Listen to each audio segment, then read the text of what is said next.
So in this scripture passage today, Jesus becomes Captain Obvious. Right? Greed is bad.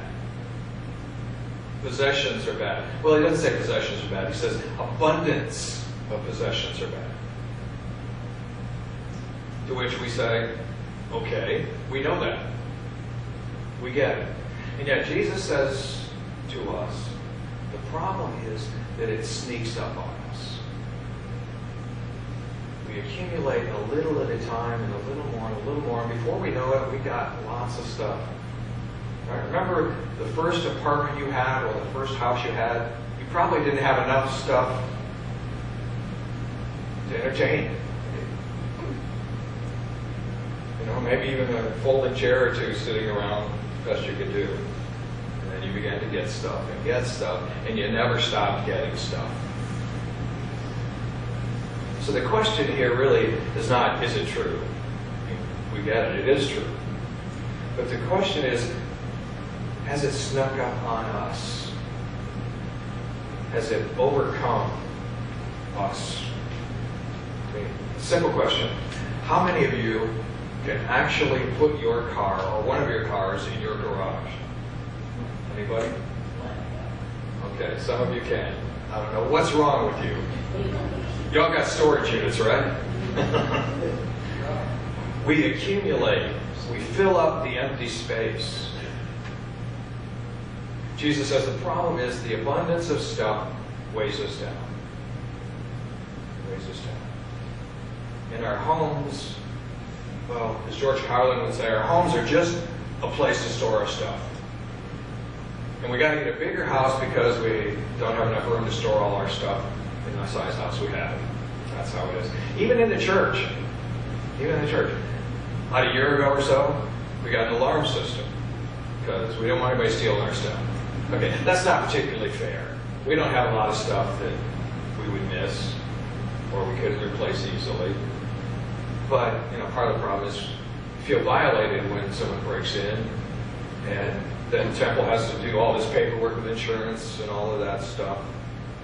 And there's always the possibility that things will get torn up or, God forbid, a fire would happen. So it makes some sense to have an alarm system there. And I have to say, I do like that the alarm system is hooked into the thermostats. So I don't have to leave home early Sunday morning in order to turn the heat on in the winter or the air conditioning on in the summer. I can just flip it on when I wake up. When I think about Africa, going into the homes that we went into, I don't think I ever saw a TV as large as 30 inches. Always, if they had one, much smaller. And I think, man, I couldn't live with just a 30-inch television. I don't know what I'd do. You know, I got a 55, and I'm thinking about, wonder what it'd be like to get a 70-inch. You know? The abundance of stuff can weigh us down. You're just thinking about getting more stuff. That's just how it is. A few years back, there was that phenomenon of all of the day traders. They would sit in front of their computers, making trades on their computer terminals. One particular man stood out. He and his wife had 3 children, and they were very active in their church and their community. In fact, this man taught an adult Sunday school class. He began to do the day trading stuff, and he began to see his investments grow and grow, and so he had the idea that he would cash in all of his insurance policies, buy more stocks, and then he decided that he would quit his job so he could do it full time. He saw his stock portfolio rise and rise, and he got hooked. Well, his wife intervened just in time. He didn't quit his job, his good job, Lockheed Martin. And his day trading ended soon enough. You know the time. The stock market crashed. He watched helplessly as his assets dropped and dropped and dropped. And he finally got out about the time when he had about as much as he had when he started the whole thing. He confided, greed had nearly consumed me. And I actually teach about this stuff in my church. You get that? We can know it and we can teach it and we can say it, but it catches us by surprise. He said, I couldn't see it growing inside of me, the greed. I wasn't aware of how far off track I had become. Part of what this passage does for us is give us time to think about where we are in relationship to God and stuff. It catches us off guard, and it's costly to our souls. The family put in a hummingbird feeder with 4 stations, you've seen them, and almost immediately it became a hit with all of the hummingbirds around. So much so that they had to refill it at least once a day. But after a while, it dropped off dramatically. And they discovered what had happened, and that was that one male hummingbird decided that he wanted it all to himself. And so he would feed, and then he would go sit on a nearby branch, and if any other hummingbirds came around, he would chase them off. He was a guard, and he did well at that. The only birds that ever got anything from that were when he was chasing off another bird. But it was costly. His whole life revolved around sitting there guarding this hummingbird feeder that had free food enough for him whenever he wanted. By choosing to assume ownership and control, he forfeited his freedom. That's what stuff does to us. That's what the abundance of things can do. Now, from about 10 years ago, we had 32,000 self-storage businesses nationwide containing 1.3 billion feet of rentable space. My guess is that's probably doubled. 100 million storage containers were sold that year by Rubbermaid in order for us to organize and store more stuff. It's costly to have an abundance of stuff.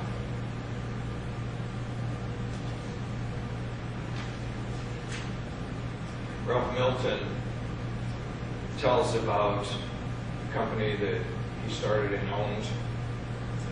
Ralph said, at the beginning of the year, we, Jim and Joan Taylor, Bev and I, turned Wood Lake Books, a Christian book company, over to the employees and, in effect, loaned them the money to buy us out. Nothing too wrong with that. He said, what I need to confess is the change in my own attitude over the dozen or so years Wood Lake Books was legally ours. For the first few years, Jim and I never expected a salary, and there was none. But during the last few years, the business took off, and when we turned Wood Lake over to the employees, it was worth quite a bundle. And I wanted it. I wanted that money in my barns, and I wanted every nickel. Every nickel I thought belonged to me.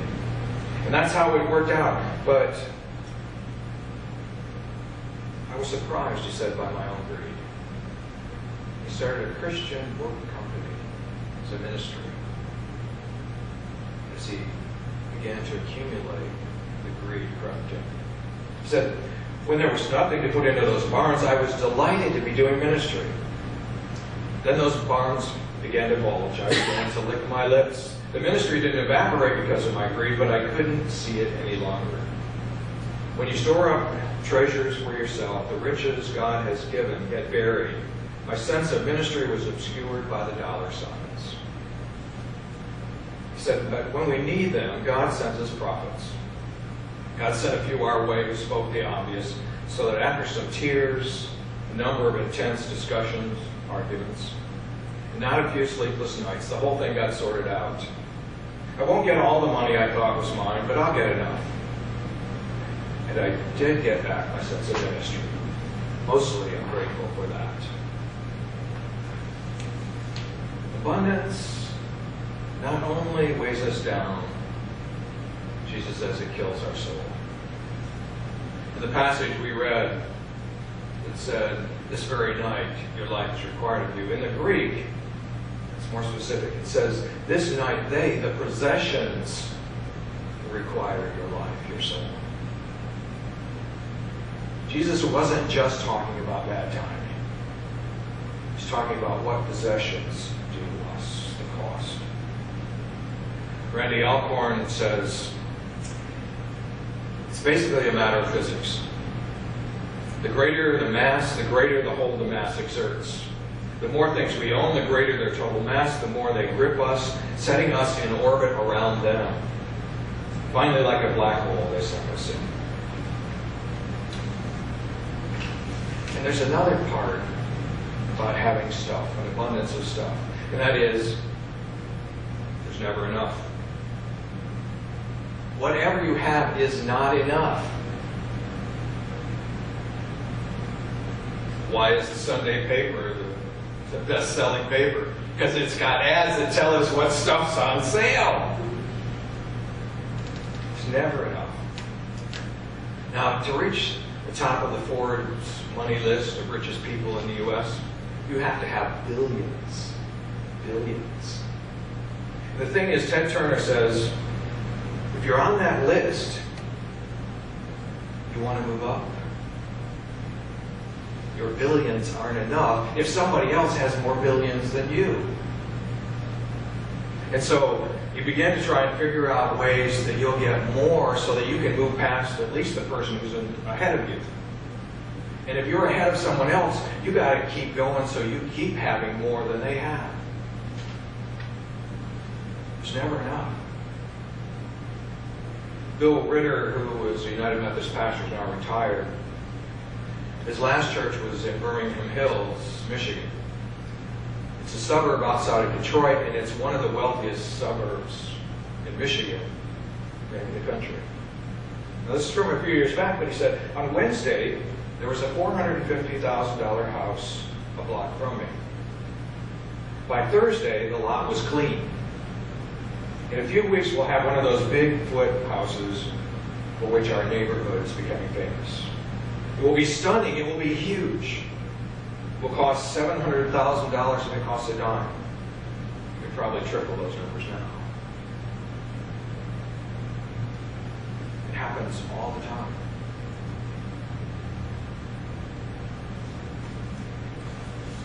And as I told you earlier, the abundance of stuff will not make you happy. Will not make you happy. Once William Willimon had a group of students come to his house after the chapel at Duke. They had a picnic, some others were playing basketball or having discussions, and Willimon sat down with one student who thanked him for having him over. He said, I appreciate you having us to your house. I've never been to a faculty house before. Willimon said, well, that's a disgrace. I think the faculty ought to have students over to their homes as often as possible. The student replied, well, few faculty think that way. And you have a beautiful home. Then the student paused for a moment and said, let me ask you a question. Do you feel at all guilty as a Christian in having such a nice home? Willimon said, now I'm remembering why we don't want to invite students to our house. But he said, such are the challenges of attempting to be a Christian in the midst of affluence. Now here's the thing.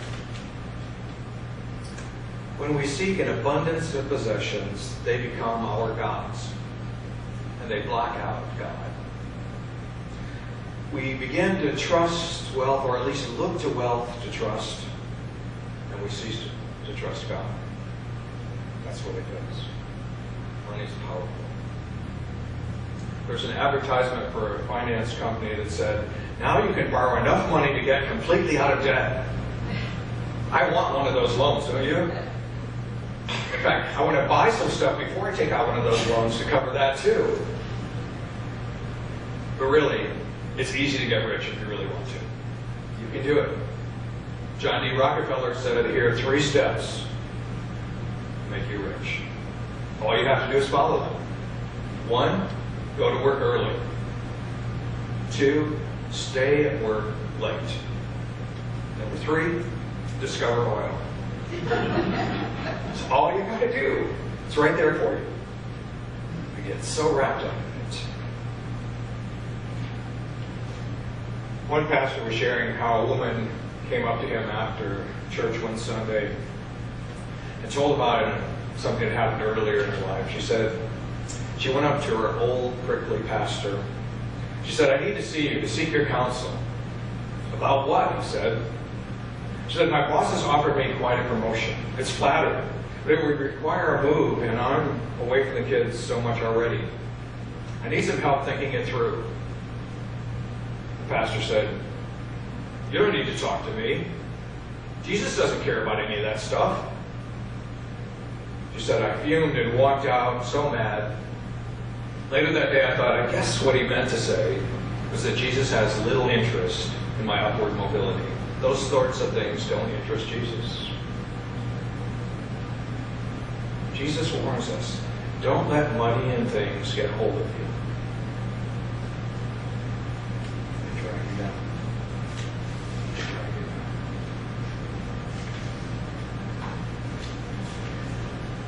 Now, I think what Jesus wants to happen here is that he wants us to begin to figure out what's most important. All right, what's crucial? What will last? If we figure that out, everything else will fall in line. In the early 1900s, an actress, Alla Nazimova, was one of the country's biggest stars. But unlike many of her colleagues, she didn't become trapped in a glamorous lifestyle, which is Hollywood. Her perspective on material things changed the day a fire swept through her Hollywood neighborhood. As the fire edged closer and closer to her house, she went in from room to room trying to find the things that she wanted to take with her. She surprised herself by taking only a few photos. None of those pretty furnishings she had, none of the knickknacks. The fire never reached her house, but when she went back to her house, things were different. She didn't feel the same. She began to get rid of her possessions, reported greater happiness with less things. What's most important? A minister in Ohio had a friend who was a mover and shaker in Columbus. On one occasion, they were together in the man's office downtown. The man was looking out his window and he said, Barry, you know, I kind of got it figured out. The big guy is going to ask us two questions when we get to the gate. First, he's going to ask, what did you do with what I gave you? And then he's going to ask, who did you do it for? Who did you do it for? You know, I read one time about this really wealthy woman who, in her will, set up this huge foundation and did wonderful work. And the article praised her for that. And I mean, that's appropriate enough. But I began to think, why didn't she do it while she was alive? She wanted to hold on to her stuff. And then she wanted to leave a legacy that would lift her up. She got it half right. She got it half wrong.